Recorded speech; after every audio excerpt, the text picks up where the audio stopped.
বিসমিল্লাহিররহমানিররহিম। আজকে electrical ট্রেডের civil কনস্ট্রাকশনে যে জবটা হয়েছে, এই জবের নাম কি বলো তো?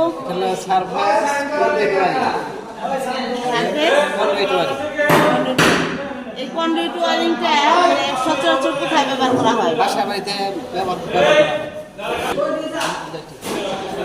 এটা কি? এটা হচ্ছে পিভিসি পাইপ।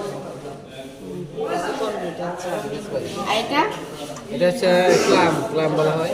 এটা কি তোমার রয়েছে? এটা হচ্ছে 3 ওয়ে সার্কুলার বক্স। তো আমরা যে এটা ব্যবহার করছি, এটা কত সাইজ? সাইজ হচ্ছে 3/4। এনার্জি মিটার হিসেবে আমরা কেন ব্যবহার করছি এই সার্কিটগুলো? এনার্জি মিটার এখানে কত কি পরিমাণ বিদ্যুৎ মানে খরচ হলো সেটা এখন আমরা এনার্জি মিটার ব্যবহার করা হয়েছে। আমরা এমসিবি ব্যবহার করছি। ব্যবহার করি যাতে শর্ট সার্কিট না হয় বা কোথাও শর্ট সার্কিট হলে এটা হলো নিরাপত্তার জন্য। নাম কি? এটা হলো combine socket board, combine socket. এটা কত? এটা এম্পিয়ার কত? 16 অ্যাম্পিয়ার হচ্ছে 15 অ্যাম্পিয়ার না 16 বা 15 আচ্ছা, যাই হোক, আমরা এখন জানবো যে আমরা যে এখানে ওয়্যার ব্যবহার করছি, ওয়্যার কত মানে কত আরএম এর তার? এটা হচ্ছে 2.5 আরএম, আর যেটা সুইচ বোর্ডে গেছে সেটা হচ্ছে 1.5 আরএম।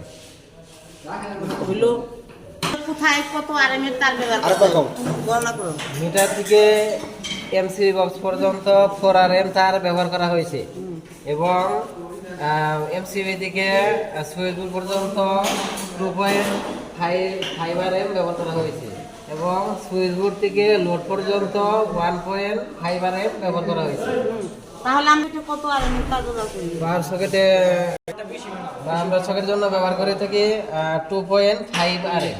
ঠিক আছে, রাখি। তো ধন্যবাদ যে আজকে ও এই জবটা করেছে এবং জবে কি কি মালামাল এবং ফিটিংস ব্যবহার করছে সে সম্পর্কে জ্ঞান অর্জন করেছে এবং কোথায় কত আরএম এর তার ব্যবহার করা হয়েছে সে সম্পর্কেও মানে ধারণা আছে। ঠিক আছে, তো যাই হোক, জবটা সুন্দর হয়েছে, পরবর্তীতে আরো সুন্দর করার চেষ্টা করবো। ওকে, আল্লাহ হাফেজ।